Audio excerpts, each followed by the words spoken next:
Are you ready to kick this off? Great. I'm going to go for it. I am Catherine Conaway. If you'd like to add your class year and pronouns to your Zoom name, you can just click the three dots and rename yourself. You can also say hi in the chat here, let people know that you're here. It probably already popped up, but please note that this session is being recorded so that we can share it with other alumni today and that it's preserved for current and future Williams students through a project with the Davis Center. So just letting you know that this is being recorded, and we are very, very happy to have you here. Yes, it is a very warm day in New York City because summer finally decided to happen. So thank you everyone for being here. I wanted to say thank you to Juan and Michael for holding down the fort. Technology is hard, Zoom is harder. We would be like honestly powerless without you.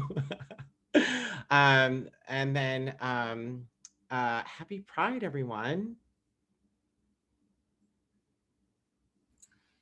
And so this is just one more of the many installments we're doing to share and document our history at Williams, especially as we're celebrating the bicentennial this year and recognizing that there is a place for everyone within our alumni community. And so we're very, very grateful to have our panelists here today to share their stories and to have all of you here to hold space for them and hear those stories. And BiGLATA has a lot of programming planned this month in celebration of Pride. So we'll be sharing a little bit more about those events and some links in the chat at the end of the panel. I mentioned this during our last event, but since that time, I've also learned that many other of the NESCAC schools don't really have an alumni organization specifically dedicated to LGBTQ plus alumni.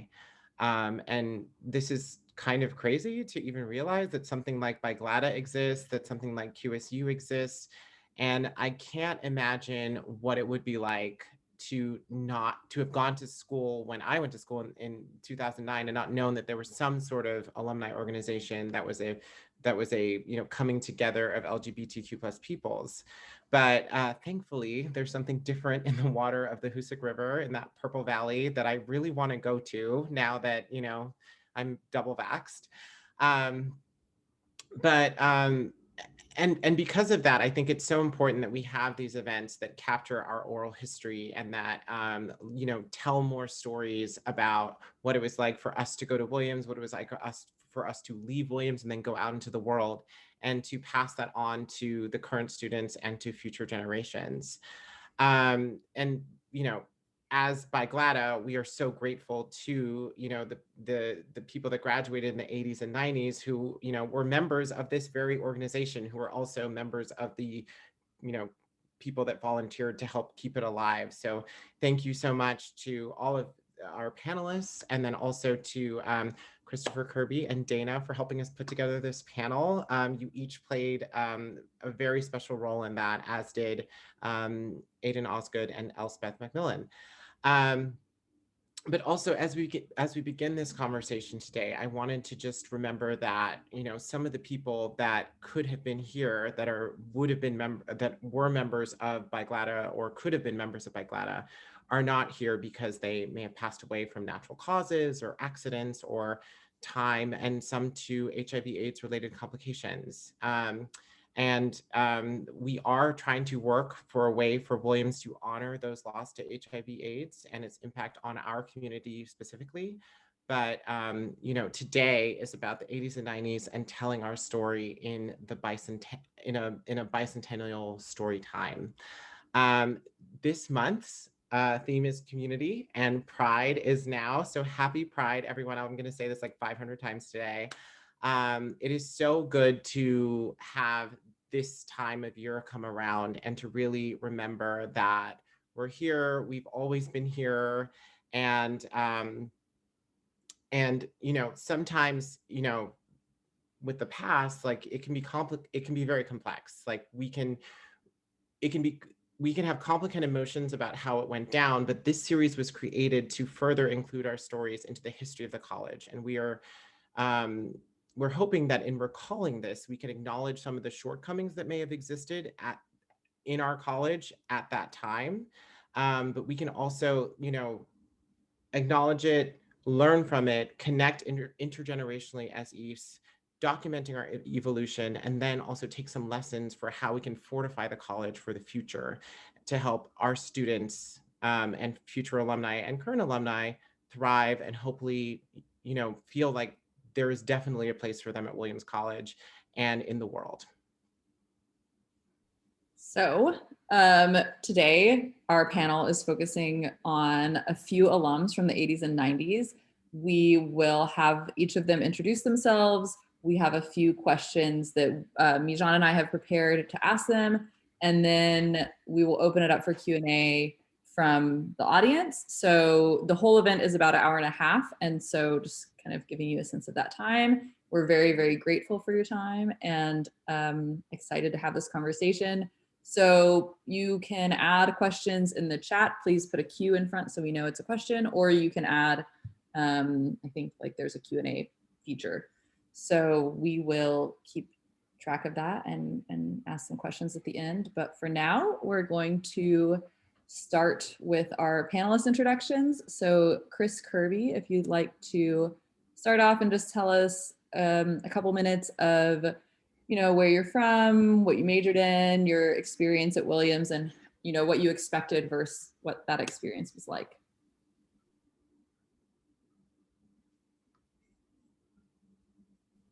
You're muted.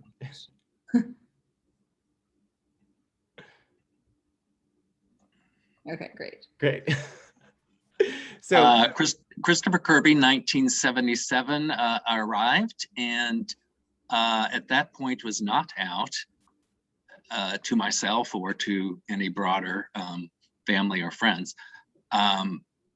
Sort of sat on the on the sidelines when the WGSO, which was kind of the precursor of the Gay People's Union, the GPU, when the faculty rejected a effort to add non-discrimination to the college, and I was surprised. But in some ways, I think that kind of took the wind out of the sails of the sort of quote unquote gay movement on campus that became less involved. After graduation, I moved to Seattle for a couple of years, decided that I wanted to go into the law world, so went to NYU Law School, and basically at that point was completely out and proud, having lived in Manhattan. Went back to Seattle for a couple of years, then moved to San Francisco, have been an attorney ever since, been involved with BiGLATA for many, many years, both off and on. And, over the years, my affection towards Williams has really grown. So I've done BiGLATA work. I'm an oral historian with the college archives, including Dan Pinello, who I saw is here today. I don't know if Lisa Capaldini is here or not, but she was also another person. And then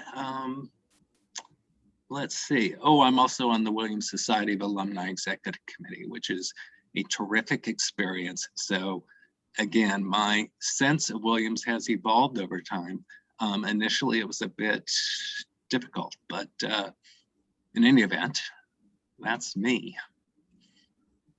So when you first got to Williams, what did you like? What did you expect? Like, what was your initial impression?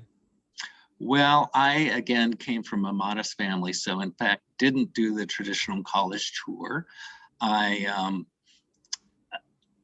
did the research under US News and World Report. I knew that I wanted to go to a small liberal arts college. I wasn't ready for the snow in Williamstown. I'd never experienced anything, so that was quite a surprise.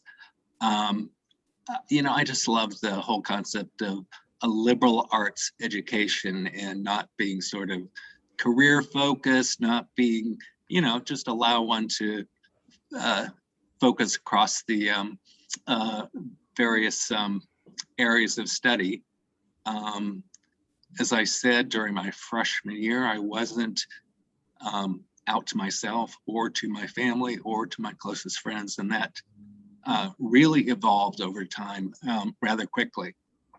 And as I said before, that led to the involvement in the GPU, and which I understand from research has evolved over time into various iterations as well. Amazing. And you also mentioned that like something happened with the administration that really kind of like quashed the I guess queer life on campus, or out queer life. What was that? Initially, my freshman year, the college council passed 2 resolutions saying, college, we want you to specifically add a non-discrimination policy to the various the policies themselves. And it went to the faculty, and the faculty, to my great surprise, rejected that particular addition. Then President Chandler, he kind of gave some sort of mushy, you know, we respect and support everyone's, you know, blah, blah, blah, which did pass the faculty.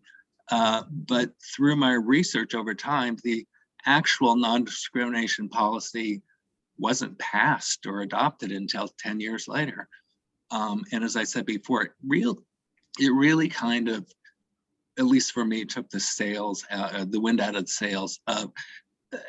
Quite frankly, it was not particularly a advocacy type of environment. It was a much more, there certainly was no hostility, but certainly wasn't inhospitable, or, you know, it really was I wouldn't say a community in the same way that it had been under the WGSO. So crazy that like in capturing this experience that we seem to have had like a nascent organization that went, you know, through ebbs and flows, but you know, the memory of our college is only 4 years long. So, and it changes with every graduating class. So we will come back to this conversation, but I also wanted to introduce our next panelist, Bree Dietly. I love your last name, but I feel like I don't want to butcher it. It's Dietly. Dietly, love it. So Bree, picture what you thought about before attending Williams. How did your experience at Williams match up to your expectations? Well, I was a pretty serious student at a all-male Catholic high school, and was pretty academically focused and driven, and I expected to sort of charge on and be academically focused and driven in college. I'm an introvert's introvert, so I've always, the sports activities I undertake are solo type activities. I cook, I ski, I run, I bike, I do a lot of that by myself. And so I hope that, Williams would sort of expand and provide an organization and, a structure for me to kind of grow a little bit from where I was coming from. And I got very involved academically, and I was very involved in music and some other things. I was not in any way out. I didn't understand out. I didn't even know there was a gay student group until I was tutoring a kid my junior year in poli-sci stats, that great winnowing class for the poli-sci majors who drove them all to sociology if they couldn't pass poli-sci 206. And I was tutoring a guy who was struggling, was before the CAP or CAS, literally flunking out of Williams, and found out in the middle of it he was part of a gay student union or whatever it was called at the time. And it literally was the first time I'd ever heard of it. It didn't really even register with me. And that was kind of the end of it. I was I would say academically and in terms of interests, I continued to sort of stay in my lanes because I didn't know what would happen if I left my lanes. And I was a little afraid of leaving my lanes. And as I'm a translator, as we say, I transitioned in my 50s. I had no clue about any of that. And so I lived an incognito cishet life for much of it. So Williams to me was a place where I was engaged, socially uncomfortable for reasons that I had no understanding as to why. So I just put my head down and did what everybody wanted me to do because I figured that was the right thing to do. Amazing. And I know that you, through last year's campaign, you had gotten more involved in Williams. You mentioned that in an email to me. What was that experience like? Yeah, I think over time, especially as I didn't ever have what I would consider a lot of the kinds of connections to people at Williams that others did, partly because I wasn't available for that I just kind of wasn't there for that. There was a lot of me that was still behind the curtain. And so I really wasn't available to do that and make those connections. So over time, literally, I lost a couple classmates who were friends and became estranged from another. And so the few connections I had, I really kind of lost. So I, chipped in my money to the Alumni Fund every year, but really wasn't terribly engaged, wasn't engaged at all. I mean, I really was not engaged. And I think when when the campaign came out and I got more engaged in understanding and realized there was this alumni group, I thought, wow, that could be a way to kind of get back into the college again. So it has literally been like, I am literally tiptoeing back into engagement with Williams through BiGLATA. And it's sort of reacquainting with the school that way. But again, my close connections are really largely lost, except for my roommate, who was a guy a year behind me, who's still a very close friend. Yeah, I definitely also have gotten more involved through BiGLATA with more of the alumni. And it's really nice, I think, that we have this group to help us connect with people that we just didn't necessarily go to classes with and are able to overlap in other ways. So very glad to hear that. And next, Tim, if you would like to hop in here via Michael, introduce yourself and, what your kind of Williams experience and expectations were like.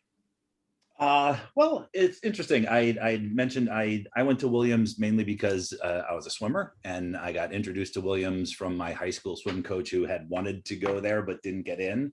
And he thought I should meet Carl Samuelson. So I met him in high school, and literally I went to visit the school my junior year with my dad, and we were coming up over Route 7, like coming into Williamstown where you see the Hopper and Greylock. And I'm like, yeah, I'm going here. I think I looked at Holy Cross just because I went to a Catholic high school, and that was the only other school I looked at.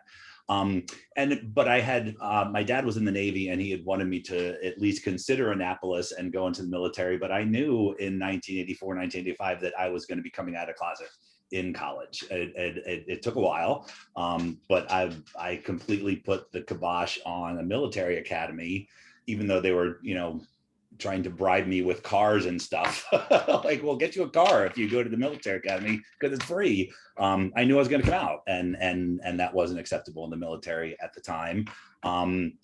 So at Williams, I was I didn't know who I was. I didn't know who I was supposed to be. I didn't know what I wanted to be. I didn't know what I wanted to study. I was there for swimming. That's really it. And the questions you gave us, sort of the pre-questions, one of the questions was one of the like a significant events that happened at college that really formulated who you are. And one of the biggest one, and I love that several of them are here. Sophomore year, I tried out for the E flats at John Andrews's, who's there. So Johnny A is Statler to my Waldorf. And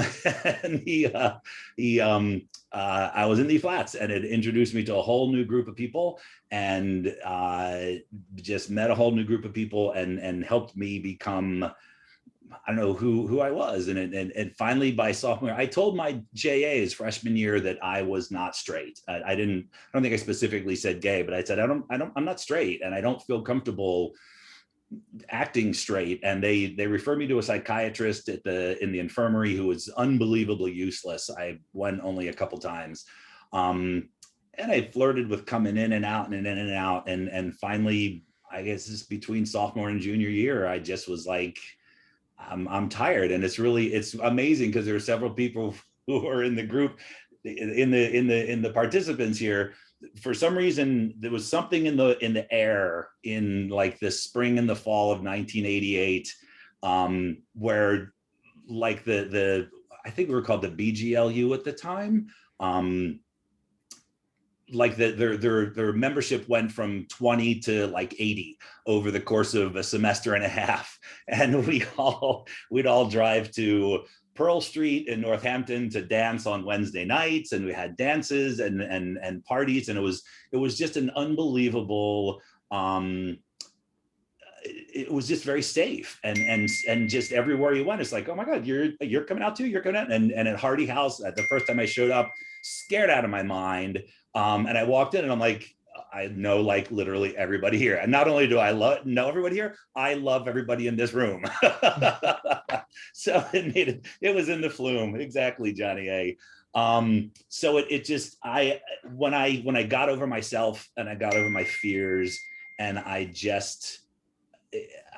had friends joke that say they'd never seen someone just come out of the closet so fast, because I went from like 0 to 60 once I decided I was going to do it. And within months, I had a boyfriend. He was a year ahead of us, and we're making out in the pub. I'm sure it was not, and didn't care. And there was people on the swim team who would no longer shower when I was in the shower, and I'm like, I don't care. I'm tired of hiding, and just sort of unabashedly became myself, thanks to the help of a lot of the people who are now in this group.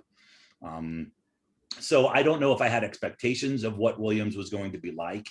I went there to swim. I got an amazing education. I did not do well in a lot of classes, but I didn't care. I wasn't really there. I didn't feel like I was there to be a student. I was a great college student in that I did the social stuff.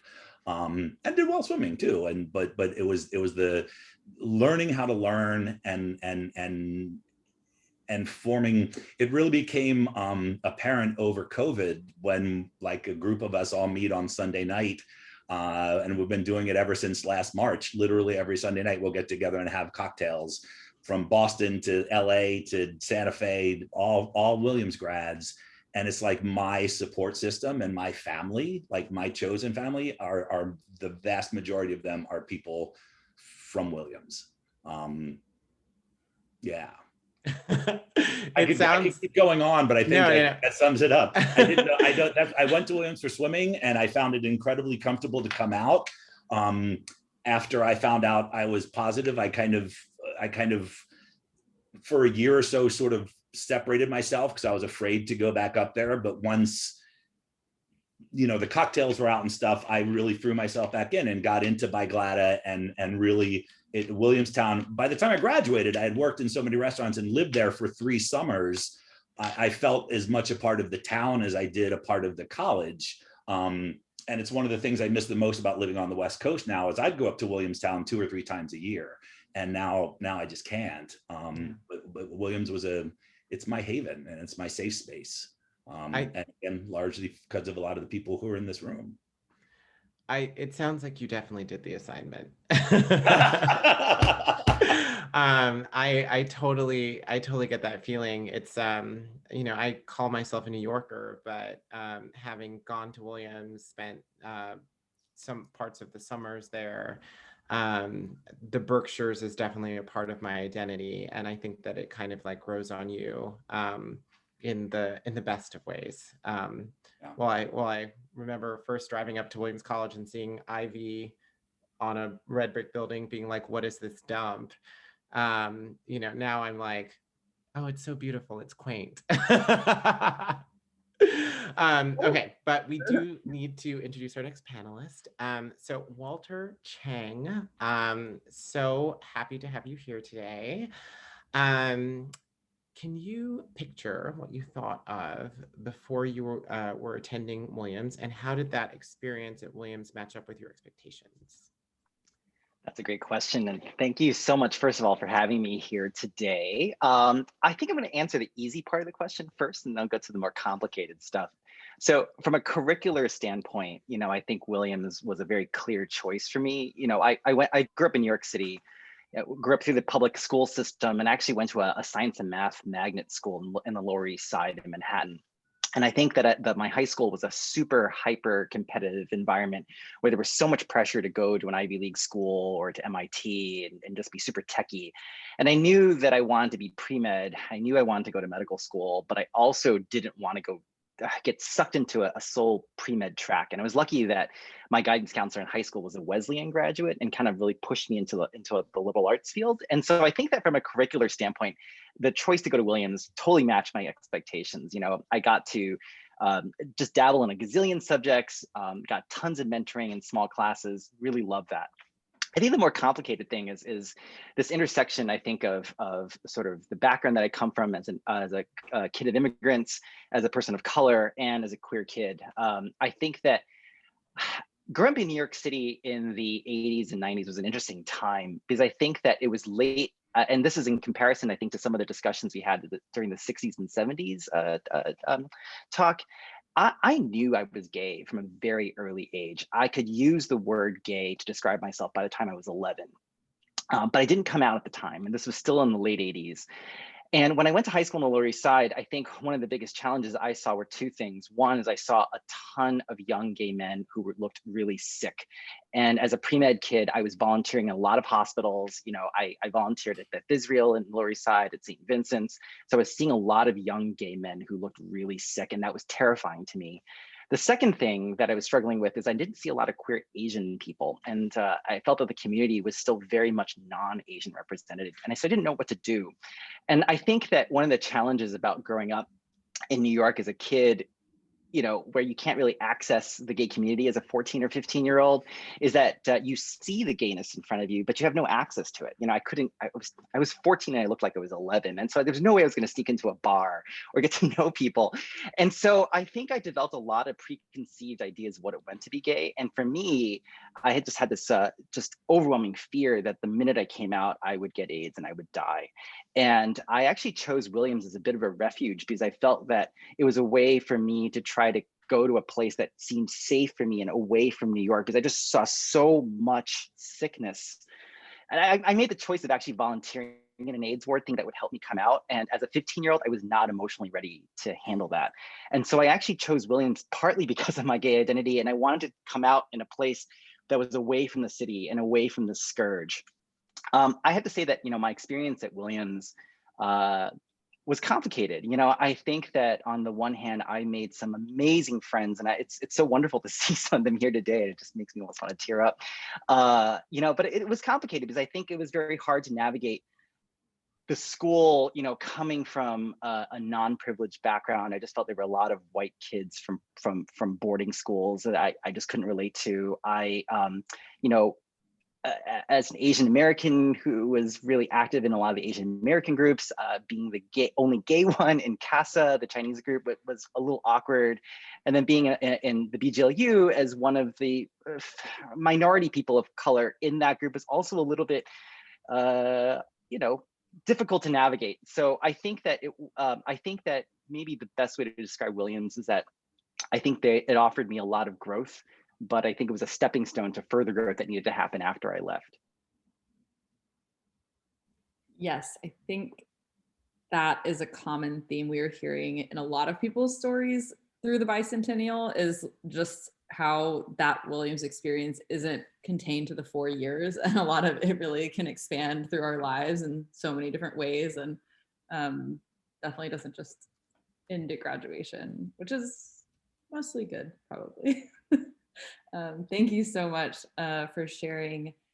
And we're going to go ahead and go to the next panelist, and then we'll come back, of course, at the end for panels with everybody. So Dena, if you could hop in and introduce yourself and talk about your experience and expectations. And of course, thank you again for helping us organize the panel. Sure. It's Dena, actually. It's spelled Dena, but pronounced Dana. And let's see. Okay, I'm supposed to talk about what my expectations were and how they were different. So I have a strange, complicated relationship with Williams. It's there's like it's like deep and loving, but Williams is literally in my blood. So I'm the daughter of a Colombian immigrant on my father's side, and then my mom is a WASP from Greenwich, Connecticut, and all of the men in her family went to Williams. The only reason she didn't go to Williams is because she was too old. They weren't accepting women at the time that she went to college. Her younger sister, though, my aunt, did. She was in one of the first graduating class. She's class of 78. So like I have ancestors that are buried in Williamstown. My grandfather retired there. I spent summers in Williamstown like as a kid because my grandfather lived there. And so you know, and my parents are actually here visiting, and they brought all these old photos, and there's a picture of me at 2 years old on the lawn in front of Baxter with my grandfather at my aunt's graduation. So Williams is, it is a part of me. And, you know, hearing people talk about like Williamstown being like for me, I've always thought of and talked about Williamstown as being like my second hometown, and it really is. There's this point where you're driving up from wherever you're driving up from, and you know, where the Williams Inn used to be. I don't know if it's still there, but where the Williams Inn used to be, and you kind of can see the green, and it just kind of swoops down. And that to me, I always just like breathe this huge sigh of relief. So my expectations of Williams were, I didn't even want to apply. I didn't want to go there. I was like, I'm not gonna be that legacy girl. But you know, that is what ended up happening. And so I kind of expected it to be like, I felt like it was like my grandfather's school, and it was going to be this place, and I didn't really know. Also, I was coming from California. I'm from the Bay Area. And so I came to Williams, and much like Tim was talking about, I was like an amazing, excellent straight A student through high school. And then I got to Williams, and I was like, I'm here, like classes are cool, but I'm here to just like be in the social scene, and just kind of, you know, allow myself to grow that way. And my first year at Williams, I hated it. I felt like a complete outcast in every way, mostly honestly because I was from California. I felt I felt othered in kind of every way. And so I felt like I was an outcast because I was from California. Didn't fit in, like, you know, to Walter's points about like being a person of color on campus. You know, in 1994, 95 was still, you know, I don't know what it's like today, but at least then it was very much, I felt completely lost. I didn't know where my people were. I wasn't out at the time, but that's because that's because coming from the Bay Area, I was like, no, I'm straight. And then like my JA, I think, was the one who was like, straight people don't have sex with, like straight women don't have sex with other women. And I was like, oh, okay, I guess I'm bisexual then. So it was kind of like Williams like forced me to come out, because I was just like, I don't know, I'm me. You know, there's some people, I remember there's some people in the room here, like John Corso. I became friends with my freshman year, and he was out and was in the BGLU, which is what it was at the time. And I remember he took me to my first BGLU meeting, and he was like, you know, if you come to this meeting, everyone is going to think you're queer. And I was like, okay, I don't care. And that, so having the BGLU and those, you know, meetings every Tuesday at 10 p.m. in Hardy House, and then like we would all go to the snack bar after, and just kind of like having that community was like the only thing that grounded me my first year. And I came home for the summer and thought about not coming back, and I did come back, and it was beautiful, and I found my people, and I found my place. And you know, the queer community at Williams that was my first place. That was like the first place that I felt like I belonged and like I was home. And then over time, you know, got much more involved with Vista, which is the Latina student group. And by the time I graduated, like Vista was like super queer. And we were like living the intersectionality of like, you know, queerness and folks of color, and just kind of, we were all, I feel, you know, there's something about Williams being such a small community in general, right? It's such a small school. Each class in and of itself is so small. And then, right, to be even you know, then it's an even smaller community, right? Like the queer community is so small. The community of people of color was so small. You know, I look back, and everyone that I was at school with who was in that really, in one of those small Venn diagram bubbles, it feels like family to me. Like I look at Walter and I'm like, oh my God, it feels like, my cousin. Like we were so like just deeply embedded with each other.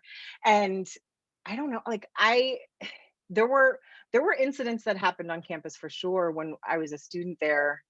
And my overarching impression is that the administration just really had no idea how to support us. They wanted to support us, but they didn't know what that was supposed to look like. We had our allies in the Davis Center, Marcela Viada Peacock was like, I would say she's still like, she's like a mom to me, and she is the reason that like so many of us are here and still speaking.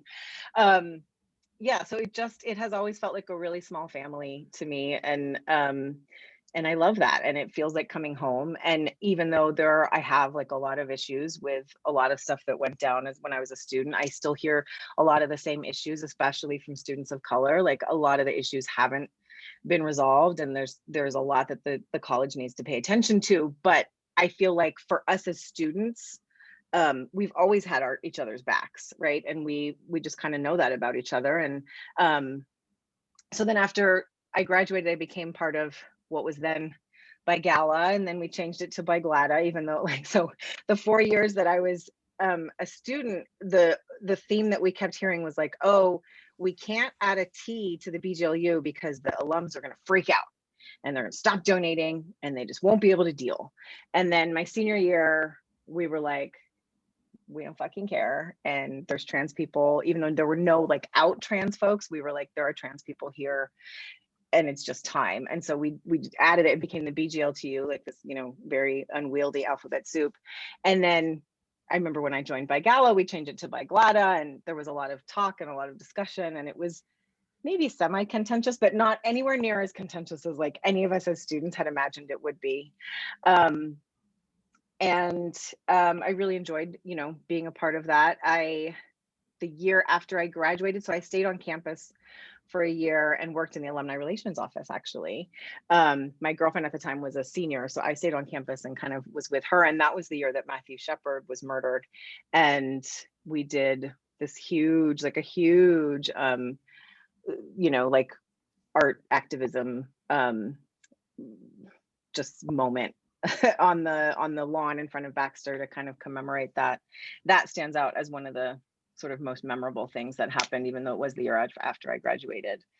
And then I graduated and I lived in New York for a year, which was fantastic. And then I realized I had to move back to the West Coast. And so I moved back to San Francisco, and it was 2000, and I promptly got a job at a .com that burst into flames like 4 months later. And then I was unemployed. And I remember talking to John Corso actually, and I was like, what am I supposed to do? Like, I'm 24, 23 years old. I have no idea. I thought I wanted to be a teacher. I did that. It sucked.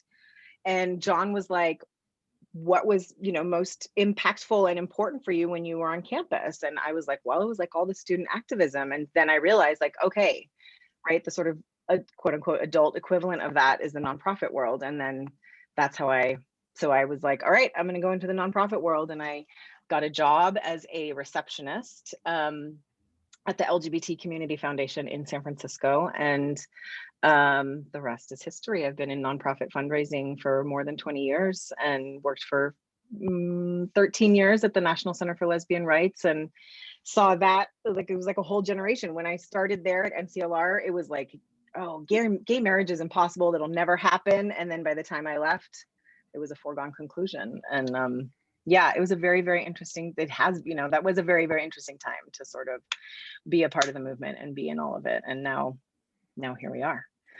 Yeah, so I hope I answered your question. You definitely did. And just want to introduce our next panelist, Jack Vimo. Vimo, yep, Vimo. that's right. So Jack, so good to, I think we need to change the screen. You look so different. Love the haircut.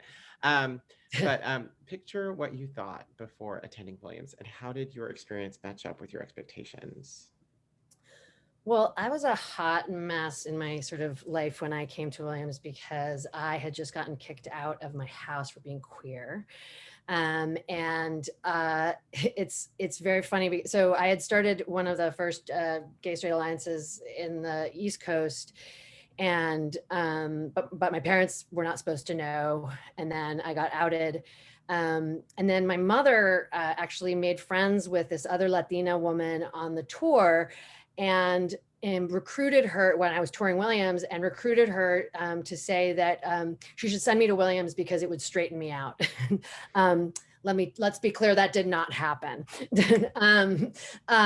But so I was a raging homosexual when I got there, and it got worse. So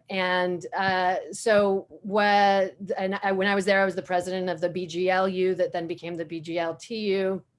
I was a political science major. And I would say that the thing that changed me is like the studying. Like I became a major theory nerd. In addition to being on the BGLU, Regina Kunzel, who I still am in touch with, was like, I'm going to assign, Michel Foucault to you, and I think you're going to like this. And then I spent the next 2 years just reading everything he had written. And I just would never have been able to have had that experience, if I hadn't been in the mountains, you know what I mean? Like we did go to Northampton to what was the Grotto back then and things like that. But, I read my ass off, and I also, and then, the other thing too that I learned was we were in the middle of the 90s culture wars. So there was this woman on campus named Wendy Shalit who wrote this book called A Return to Modesty, which was about it was about like women need to like be modest and whatever. And so like I was the co-president with Eddie Murphy of the BGLU and then BGLTU. And she was like this conservative voice on campus. And she dressed like a dominatrix, which was so amazing. Cause like, I was like, is this what modesty looks like? Cause I'm into it. Spank me, baby. She was like, she dressed like head to toe in lace ups. Like, I don't know, it must've taken her 70 hours to get dressed in the morning. I have no idea how she did it. Maybe she never took off her clothes, and that's part of the trick. I didn't read the book. So it was really kind of an amazing time, and all these Republicans were putting money to have all these conservative students stay and run the free press, and so we were like really enmeshed in this very particular like moment. And then I got a grant from BiGLATA back then to go to San Francisco the summer after so thank you. And that also changed my life. I met some alums from Williams in San Francisco that were BiGLATA folks that like met me for coffee and things like that when I was in San Francisco. And I went and I moved there with Zoe Agnew, who let me sleep on her couch. And we fought over the same girls and slept with them. And, it was just an amazing experience. And I was doing research on HIV, AIDS, and sort of like looking at racial and gendered sort of like outreach programs. And, that is actually then how I got my first job. And actually, after I graduated from college, I got my first job because Jean Bergman, who was a professor at college, had actually reached out to me because I was a Williams student and got me my first job at the New York Peer AIDS Education Coalition. And so I then joined ACT UP and was in New York and, did all this work that led to, my current position, which is I work at the National Immigration Law Center. I've been doing sort of immigrant rights law and policy and organizing for like 20 years now. That was just hugely formative. I mean, it was such an exciting moment. And, I was the president of the BGLU when we had the Ellen coming out episode, watch party and things like that. And we did subversive gay marriage kiss-ins in like, the mail, in Baxter. It was a very particular time that, when I teach, now it's like, and I talk to my students, it's like they have no idea about any of that history. I mean, they've never heard of ACT UP. HIV AIDS to them is not a death sentence. The first blowjob I gave, I was like convinced that I was dead. You know what I mean? Like I wrote out my will, you know what I mean? Like, and that was such a death and sexuality were so linked to each other. And that's, for me becoming an HIV AIDS activist was sort of how, I dealt with that moment. So anyway, lots more to say, but it was just deeply transformative, both from the reading and the theory point of view, and having the privilege to just sit there and like, there wasn't a lot else to do. I mean, we did have Queer Bash and things like that, but it was like, you know, it was just a great opportunity to just sit and read. And then also, you know, BiGLATA and BiGLATA giving me the opportunity to go to San Francisco and connect. And yeah, it was just, I mean, there's too many things to say, but I really still think we should have like a return to like that age and do like a debate with Wendy Shalit and like several of us, you know what I mean? Like to see where she is now. Cause I would love to have that. The culture wars are coming back. So the 90s are back in again, right? So it's all good. So it's so wild because like, as I hear people talking about their experience, it almost feels like that transition from like the 80s to the 90s was very much like now, but also when I was at Williams, like Marcella Peacock is like an institution for so many different people. But I also wanted to just recall something that we talked about. I didn't realize this, but you had mentioned that up until I guess maybe after the 90s, you couldn't go to college unless your parents signed off. So, you know, we always think of, at least I've always thought of colleges as like safe spaces for queer people. And what's surprising to me is that if your parents had to sign off for you to go to that school, that safe space wasn't necessarily even available unless you were doing what they wanted, which would make it maybe not possible for you to come out. So yeah, so that was a huge issue. I mean, so my parents, it's kind of a long story, but I technically got kidnapped to go to Williams. My parents actually drove me there telling me they were going to one place and then drove me somewhere else and then like dropped me off behind a dumpster and then talked to the Latina woman that had been the tour guide in the year before. And then it was Queer Pride Days. So I was like, okay, I can actually do this, right? But I didn't really have a, you know, so my parents were, you know, were very, you know, grew up, my dad was like homeless. My mom grew up very poor, not in this country. And, you know, they were just kind of like, had read US News and World Report and were like, Williams is the #1 school in the country and you got in and this is where you're going. You know what I mean? Like, and that was it. That was like the end of the conversation. And I was like, there was really no choice, right? And I mean, I feel very lucky, but it was like I talked to the financial aid and they were basically like, you have two choices. You can either go to where your parents will sign off on, or you have to wait until you're 24, 25 to go to college.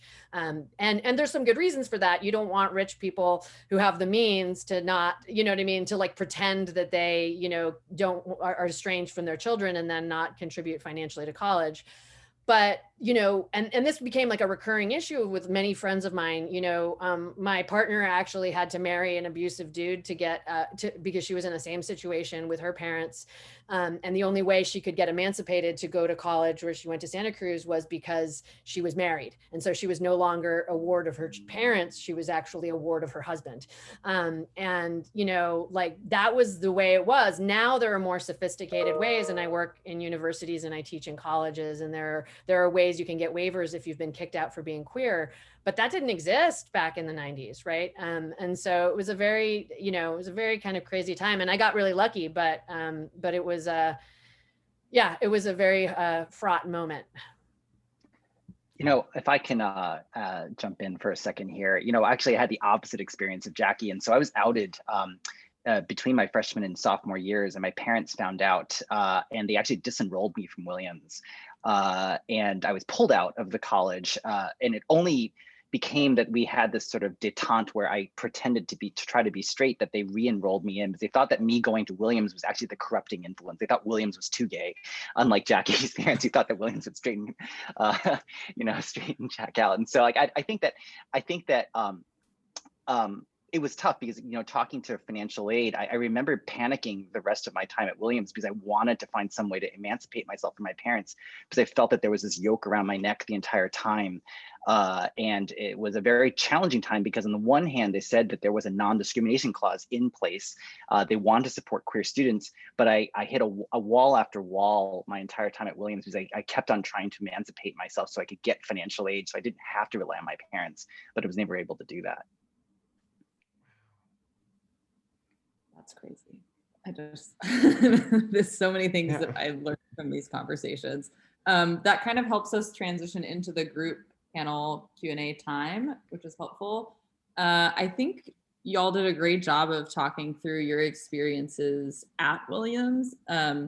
So I think the next thing that would be interesting to just get, some brief answers from multiple of you guys, just about a little bit more of your life after Williams and being in the LGBTQ plus community, your social life or your workplace, kind of however you want to tackle that and just kind of speak up, whoever. Well, I'll speak up as the outlier on that front, I suspect. I basically am living my life 2.0 at this point. I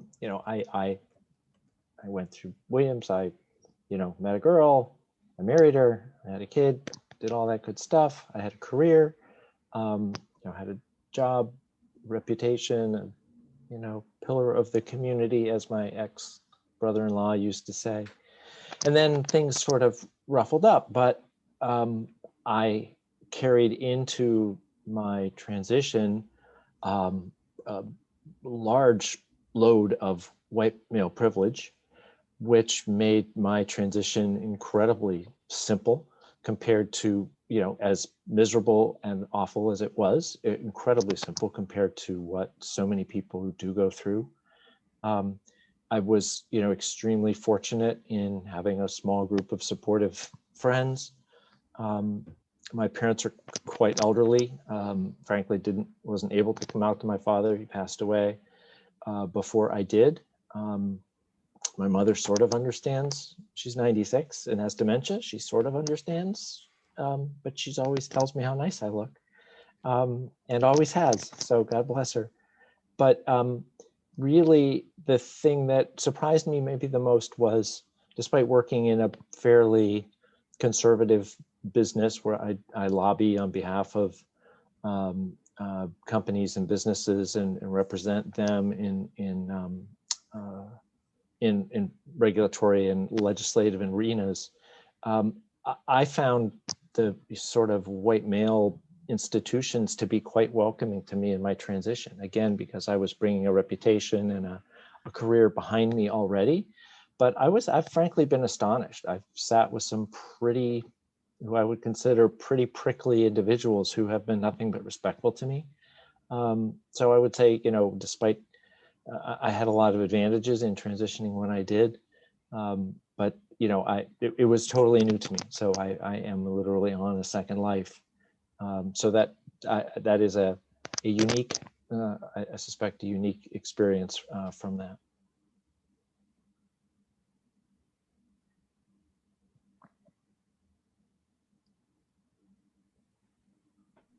Feels a little hard to follow up on. An amazing. No, but I think that a lot of students have been asking us about what it's like being out in the workplace. And, we have such a wide selection of panelists in terms of careers. And I definitely think that, it's different in every case, but I'm sure that each industry has its own conversation. So I'd love to hear what it's like, what navigating your career and being out has been like for you. I think I definitely have a non-traditional career path. When I was working in kitchens, obviously kitchens are extremely sort of masculine, misogynistic, homophobic places, and at least were very much in the 90s. But I kind of love that because I was out and I had no problem being out, and all the waiters knew I was out because most of them were gay too. So it was always fun to be, the one that the chef that the waiters could be comfortable with. I wasn't going to throw something at him, but I had fun with it. And I was just like, I said, when I came out, I was like, fuck it. I don't care what people think. And it maybe wasn't the most politically correct thing to do at the time, but I had several very fun incidents because there were some women in the kitchen. And I would hear some of the men say really nasty, rude comments to them. And I'd remember exactly what they said. And then like an hour later, I would say it to the guys, exactly the way they said it. And they would get all together. I was like, that makes me uncomfortable. I'm like, yeah, fucking remember that next time you say that to a woman. and I could get away with it because I was bigger than most of them, and and was a little older because I started working in kitchens. So but I was completely unapologetic and didn't care, because ultimately, again, very non-traditional job, but when you're working in the kitchen, you produce or you don't produce, and that's what it comes down to. And I'm still very close friends with several of the people from then. What I find really interesting is as a teacher now, I'm particularly a teacher in a liberal city, a liberal school. I talk about my husband, and I talk about a lot of my, health experiences and stuff. And that's why I do nutrition. I sometimes find myself, when I'm have a new set of students in front of me, only in the last couple of years have I been kind of hesitant, like, I don't feel like really coming out again. And I don't say, I don't explicitly say I'm gay or whatever. So it just kind of happens. But right after college, I was just like, I just let it fly and was like, if you have a problem, that's you. I don't care. And yeah, and then just, and maybe that'll help some people, but I stopped caring what people thought about it, because I was loving it. If I can share from a medical perspective, I find it interesting. I think that I think I'm lucky that I was born in a time where being openly gay, throughout my education was never, I never experienced any hostility, but I think there were a lot of unwritten sort of expectations. And certainly in medical school, I actually went to, I guess, apparently my class was the gayest class ever. I went to Johns Hopkins, and I think 7 out of 120 of us were gay, which doesn't seem that gay to me, or is that queer. But I remember very distinctly that most of the queer faculty at my university tended to be in certain specialty areas. And so you saw a lot of queer faculty in psychiatry, in internal medicine, in OBGYN. You didn't see them in surgical subspecialties. And I remember very distinctly doing a surgical rotation. And I did it very late in medical school because I really didn't want to be a surgeon. And I'd already decided to go into internal medicine. And I remember being in the operating room, and one of the surgeons said to me, "So what kind of surgeon do you want to be?" And I said, "I actually don't want to be a surgeon." And he said, "Well, my son is a first-year medical student, and I would rather him be gay than be an internist." And I was like, whoa, it's like so many wrongs and so many levels. And I think what's interesting is that I can speak about medicine. I find interesting that I practice in different locations. And when I practiced for 6 years in San Francisco, and of my group of 15 doctors, 12 of us were queer. And so it just was an incredibly affirming environment. And now I practice at Stanford. And it's interesting because I'm about 25 miles outside of the city. It's a university environment. I'm the only queer person in my medical group. I mean, obviously there's tons of other doctors who are queer in the university, but in my division of 23 doctors, I'm the only one, although everyone's very cool about it. And then about 20% of my time, I actually do a little bit of a practice in Fremont, California, which is about 35 miles out, and it's on the East Bay. I am definitely the only queer identified doctor on the medical staff that I know of. And everyone makes assumptions about my heterosexuality. They always ask if I have a wife and kids. And I'm like, no, I have a husband and no kids and a dog. And they kind of get taken aback by that, as if they're a little bit scared by it. So I still think that there's still a lot, a road to go, is my 2 cents. I can just, oh, sorry, Dana, if you want to go. I think that it's complicated. I'm sort of, in many ways, I'm out all the time, but I work in immigrant rights, and immigrant rights is more conservative, and sort of the whole intersectionality thing was not a thing, so, when in the, 20 years ago in the early 2000s, we had, so I was the director of advocacy at the New York Immigration Coalition, which is the statewide immigrant rights group coalition. And, we had Catholic Charities and Jewish Federation and a bunch of other groups sort of on the board, and they would actively block if we supported any immigration reform legislation that included sponsorship for same-sex partners, because we didn't have gay marriage yet, right? And so DOMA, overturned, took over, dealt with that, but it was really contentious, you know what I mean? And there were lots of times in my career working in immigrant rights and you know, fortunately a lot of that has changed, and now all the young people in the undocu-queer movement, all these undocumented young people are all queer. I don't know what they give them at those meetings, but I want to say it's like, you know, everyone's like, you know, queer and trans, and you know, it's just a very different world. But doing work in an immigrant rights space where, you know, it's very, once upon a time, it was very heavily faith-based. I'm writing a book about this, actually, sort of about the transition in the immigrant rights movement, was very complicated. And you had to make sort of decisions about sort of, and especially if you're doing organizing, right, with community members themselves, that are going to have different positions. And I've always worked with coalitions and things like that. So I think that people assume that if you work at a nonprofit and if you work in like progressive circles, that it's always going to be one way. And I certainly think like around trans issues, like my organization is really far behind, like no gender neutral bathrooms, like no, like, you know, top surgery paying for, like there's a lot of things that, you know, they just are very slow to come up with. And a lot of that is that like a lot of immigrant communities, including my own family, right, is very conservative on some of these issues. So so I think that it's also just, I think that just is more complicated than just sort of like, are you out or are you not out? Like, I think that there's also this, you know, and especially when you're actually like trying to get paid to do your politics, which kind of sucks in lots of ways, right? Because then, you know, you're kind of corrupted. Like, you know, there's a lot of times when I've wondered, should I have quit, right? And I've come close and I never have. And I've always like managed to fix it. But, you know, when you're working and you're how you pay rent, and if you don't come from money and what your politics are the same thing, you know, I think that becomes very complicated, especially, you know, if you're, you know, queer and radical like I am. So I would just say it's a mix. And Dana, sorry. No, thank you. So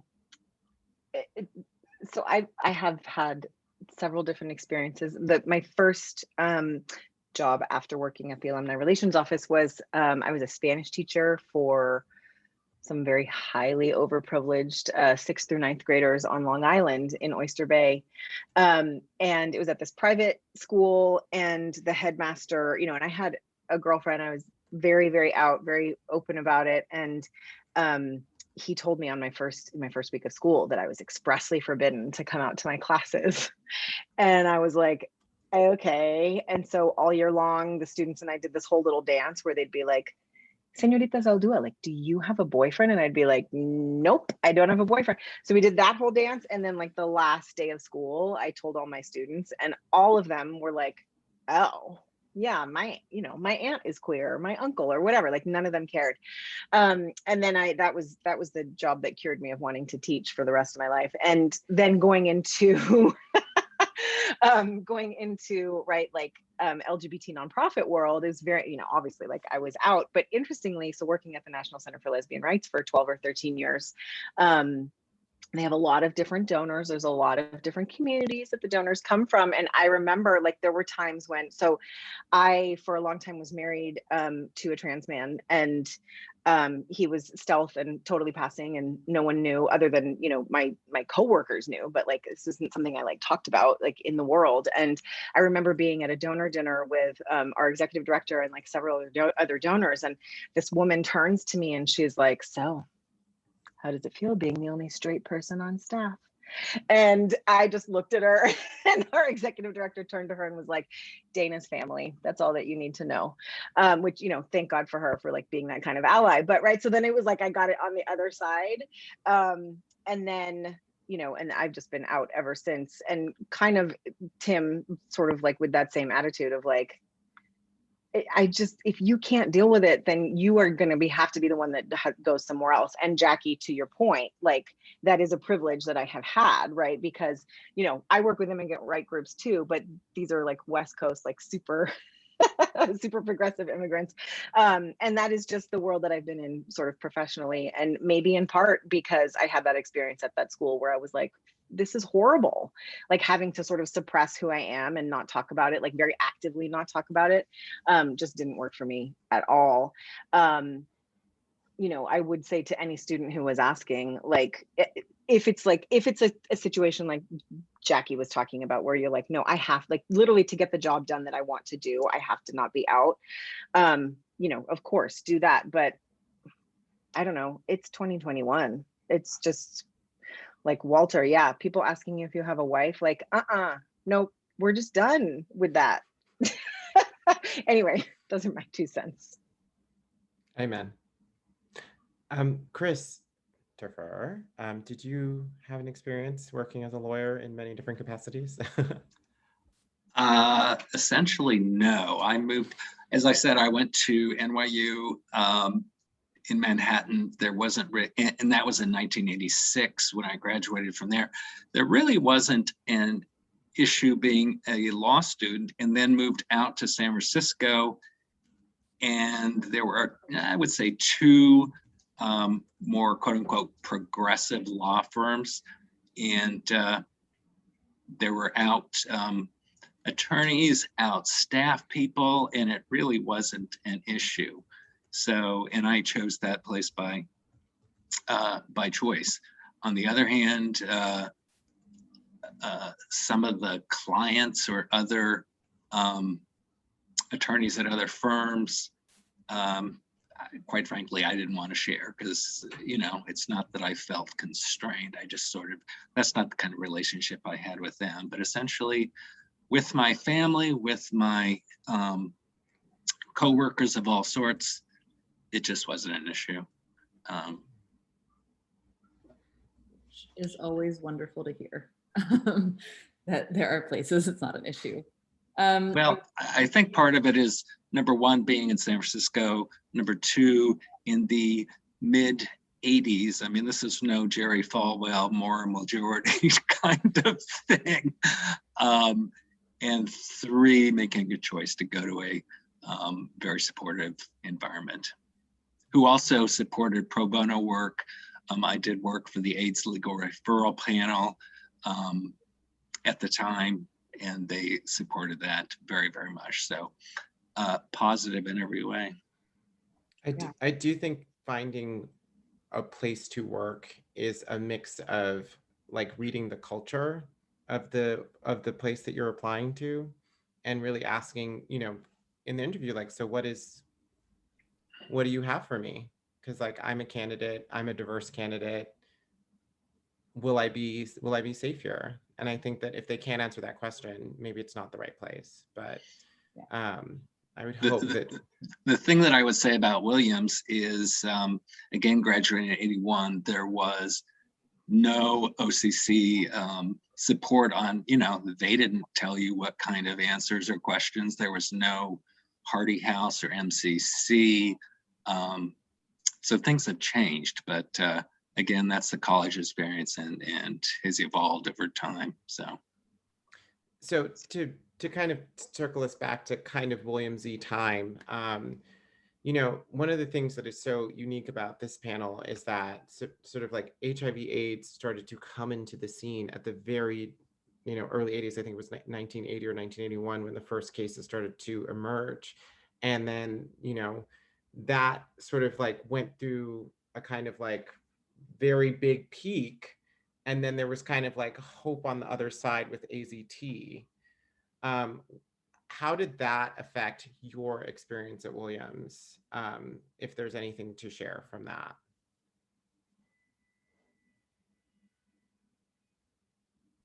I guess I'll start. Go ahead. I was on a funny end of it. You know, I had a as you know, confused and not particularly sure what I was. I actually, the only gay encounter I had in college was with a townie who I'd met through the Choral Society, and ended up naively landing in his apartment in Manhattan on my way to see a friend at Johns Hopkins in my sophomore year. And he got me stinking drunk at a bar in Greenwich Village singing show tunes with a bunch of friends, and then took me back to his apartment. But after that evening, I was scared to death. And especially in the subsequent years, I was really scared to death. And even though it didn't really, like, I wouldn't have thought of myself as even questioning at that point, I was so afraid that just all of that went in a box. And I didn't open that box again until I was about 49, even with the developments that happened. And I think it came home to me was looking at one of the alumni document, publications a while back. It was a listing of deaths by class, and there were, all of a sudden I hit this thing about the classes. There were the guys who were in the choral society a couple of years ahead of me, and I remembered that I didn't know them well, but I sort of, and it was this list of them, and like all of them, and they were all there, and they'd all died. And I was blown away. I mean, it was literally like everybody I was friendly with, all the guys I was friendly with in the choral society, they're all dead. It was really astonishing to me, and it brought that whole episode back to me, again at a very early stage of all of that, but that was pretty shocking.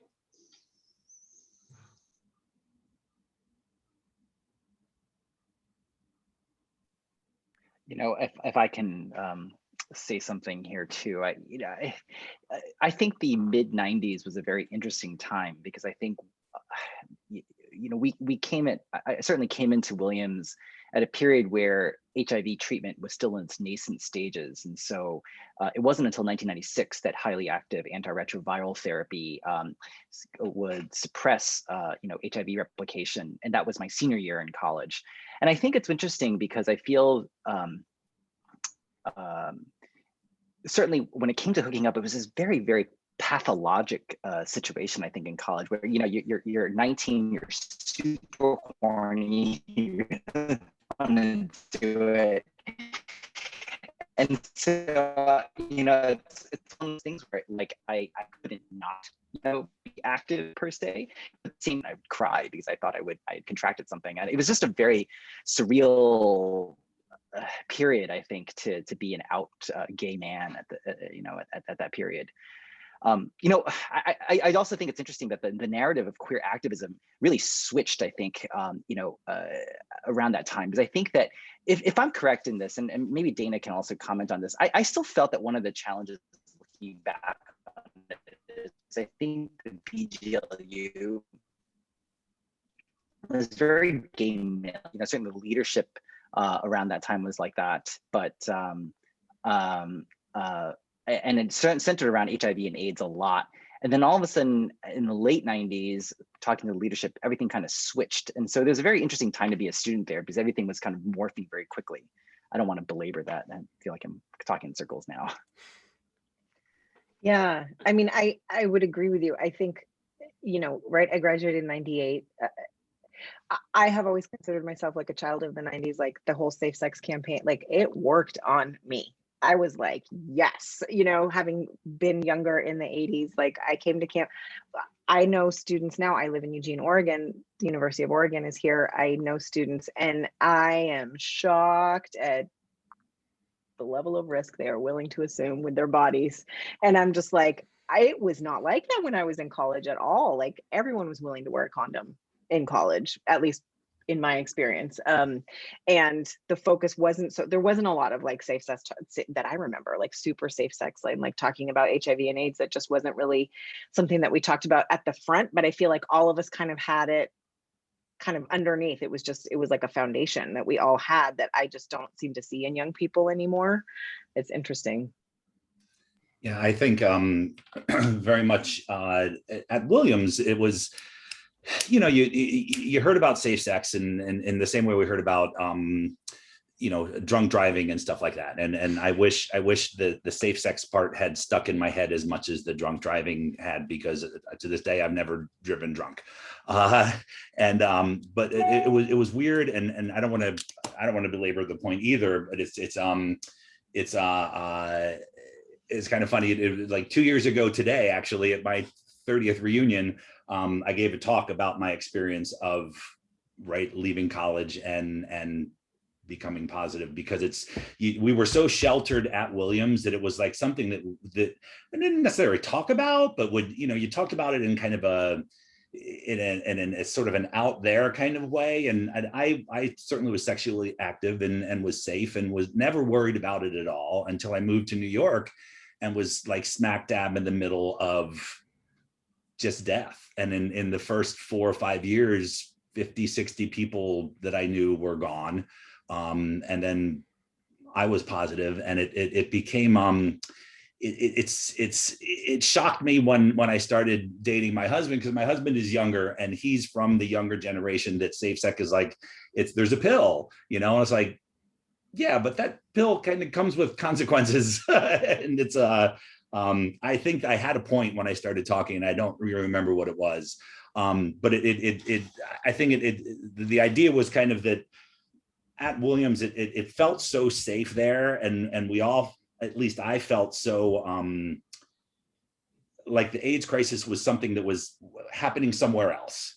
And then when I graduated, I kind of joked with my high school students this year who were like talking to me like, I don't know if I want to go to college next year. I kind of want to take a gap year. And I was like, yeah, I went right to college, but then I took like a gap year after college and just kind of threw myself into the New York City nightlife head first into a very shallow pool.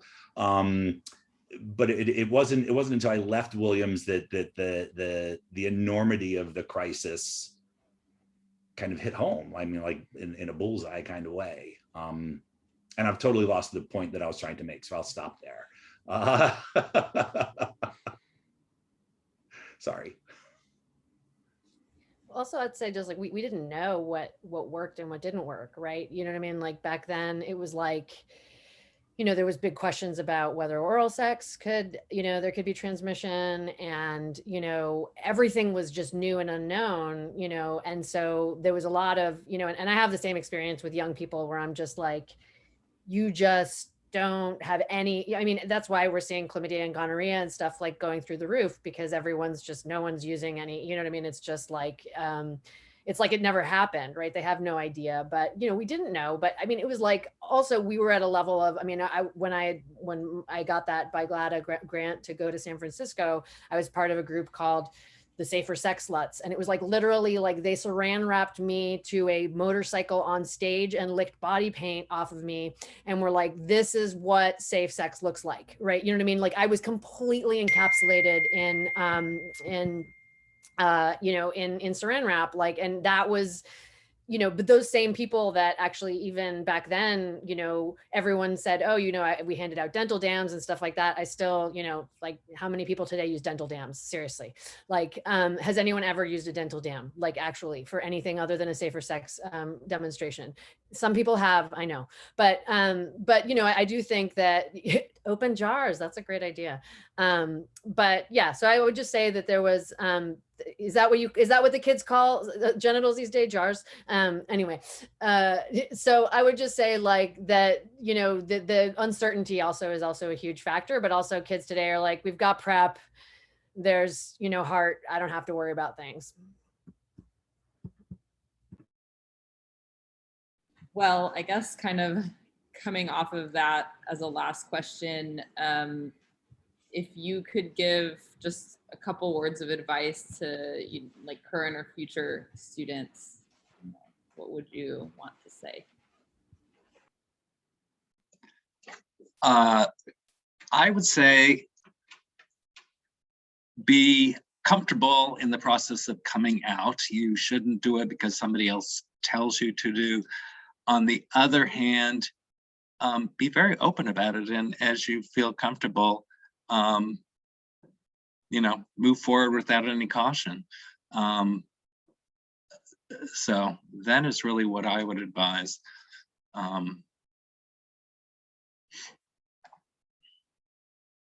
The thing that first pops into my mind in telling young kids, and it's something I told to college kids and high school kids too as well, is when you, the main idea is that I'm not comfortable with the term queer. I don't like that term. I'm totally okay with other people using it for themselves, because like when in the 80s, that was a slur. And I understand that like younger generations have wanted to reclaim it and make it not a slur. And that's great, because that's theirs and it's fine for them. But what I've seen, having been in grad school and with college student stuff, is a lot of times like students today and students all the time, it's like you get stuck and you kind of marry into the terminology that you have today, not realizing that when they're 10 years older, another generation is going to come along and they're going to have new terminology too. And so let them, because they're creating the world that they want and the comfort level that they want. And a lot of times it's going to be in a complete reaction to what the previous generation did as an active thing of saying, like, we are our own generation. And that's totally okay. And support them and love them and advocate for them. I'm going to start crying. I don't know why. Because at the end of the day, I feel like an old man dispensing wisdom when I was a kid. But it's you know, you'll start to see these cycles every couple of years. A new generation comes along of who want to define themselves the way they want to define themselves, and allow them to do that and give them the space to do that. Because at that point, it's not about you. You know, I'm stuck in my generation and I have my history, and I will go to the mat for kids these days. I had some trans kids that I mentored this year that I loved, and I hated that I never actually got to meet them because they're all just on Zoom. And that's really, I think, what being an advocate and an ally and becoming an elder statesman is kind of about, is you know, eventually be prepared to pass the torch. And like, I'm tired of fighting. I'm tired. But then again, I didn't think I was going to be here. I didn't think I was going to hit 35. I'm 53. So help the new generations as they come up, and it's okay if they don't understand you and they don't understand your experience, because they're living their experience. So be there for them and go to the mat for them. That's because there were men who were older than me who went to the mat for me. So, God damn it, I'm crying. I want to just copy you and say, yeah, more intergenerational stuff. Mijan and I were talking about this before. It's like, this is great to hear. I mean, although let me be honest, when Dana reached out to me and was like, oh, an elder panel on like the 80s and 90s, I was like, oh, hells no, I'm not actually like being told, you know, being asked to talk to the young people about what things were like back in the day. You know, but it's there. But, you know, I grew up, I think that with gay bars and, you know, complicated issues around people and their alcohol use and stuff, but like, we're very intergenerational spaces. When I was growing up, you know, I was raised by, you know, like when I moved to New York City, by, you know, all the old, you know, gay liberation front people and Stonewall vets, and, you know, Sylvia Rivera was like my gay grandmother. And I learned, and we fought all the time, you know what I mean, about everything. Like a lot of those people that people put on soda cans right now and in whatever had politics that many of those same people would think are atrocious. Like, I won't name any names, but, you know, but the thing is, there were very few of us. And like, you know, when you went to an ACT UP meeting, I mean, by, you know, like there were a lot of people and they went up and down, but y'all had to deal with each other, right? Because you all were dying together. And, you know, and there wasn't like Grindr and Tinder and whatever, you know, Scruff and whatever people use. Like, you had to go physically into spaces. And I've been trying to think through a lot of my ableism around sort of privileging physical space, because I do realize that it's a privilege to be able to go to physical space, and that also some people who have drinking problems have issues with bars, but bars were hugely important to me. There's a great new book called Gay Bar, if folks haven't read it, about the role of gay bars. So I don't want to be overly nostalgic about it, but I grew up much more with like a continuum of older people and younger people. And I don't see that same intergenerationality happening. And I'm not like shaking my stick, like, get off my lawn, but like, come fight with us. You know what I mean? Like, is what I'd say to young people, like, let's disagree. You know, I don't cancel us, like, cancel some people, you know what I mean? Like, you know, but like, I think that it's the thing that I'm also asking that selfishly. I want to hang out with younger people too, because I have a lot to learn from you. You know, yeah, please, let's do this. Cancel Wendy. Yes. Right. Wendy Shalit's been canceled. Yes. I will make this really quick. I think my advice to any student graduating Williams, I think, would be just the integrity of the relationship that you have with yourself is one of the very few treasures that you get in this lifetime. And there is no other person, nor job, nor bar, nor situation, or anything that is worth that. So as long as you stay true to that, you stay true to yourself, and if you keep that integrity, you will be okay.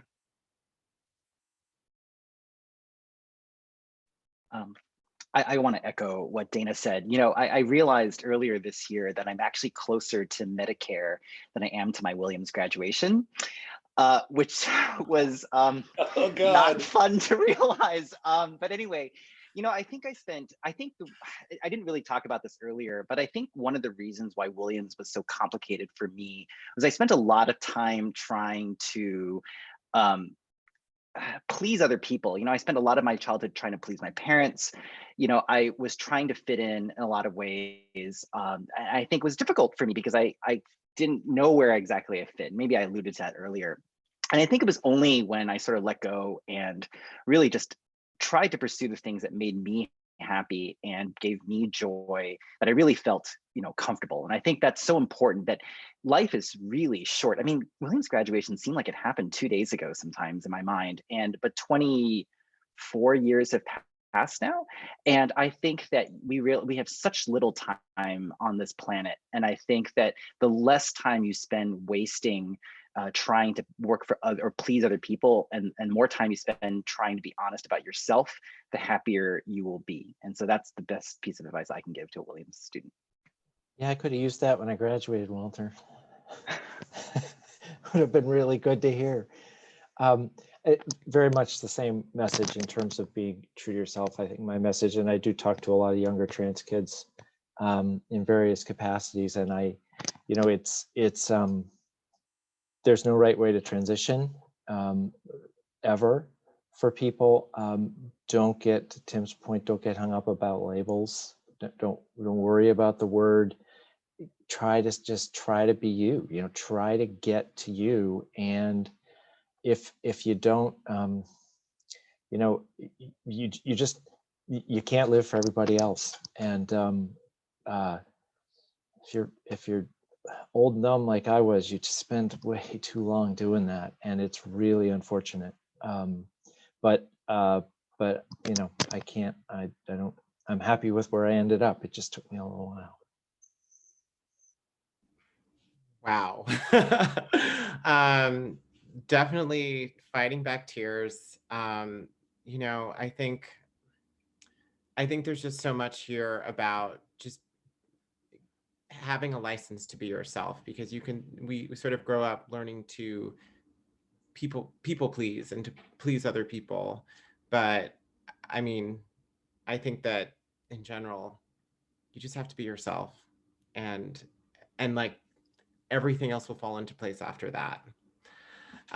Thank you so much. Sorry, can I add one really quick thing, which I would just add is that, like, your Williams people are here for you. You know, I got some of my first jobs and my first apartments out of college because I was like, okay, I'm moving somewhere new. And I randomly just emailed people that I saw in the alumni directory, and they were so thrilled to help me out. And similarly, when I get, you know, requests or emails or whatever from students or people who've recently graduated, it is an honor and a pleasure. And especially, like, if we are in community together, if, you know, like, folks in the queer community, like, lean on your Williams people. That is why we are here. That is why you went to the school. That is what that student debt is paying for. Is the 4 years of experience is great, but it is the alumni network that you get for the rest of your life afterwards that is going to serve you until we're all, you know, in the ether together. So, you know, lean on us. And I will just be make following sure, just make sure that you remember people's names, because I sent my resume to someone who it turns out I had left a club with and did not remember his name until we had an interview, and he was like, you know, we've met, and I'm like, oh shit. I also wanted to add, if at any point people know more details about what that BiGLATA intern scholarship situation was, because I feel like I'm amazed that that existed, and I wish that we had that for current students. So, you know, thinking of things to bring back into BiGLATA that may have been, you know, just, you know, transitioned in and out because of time. But I think that ways to support young people and to help them find their bliss is always something that we can do as a community. Yeah, Catherine. So in the chat, Mijan shared the sign up if you want to be part of our 2000s and 10s panel, which will be coming along later in the fall. We're going to kind of like take a pause for the summer.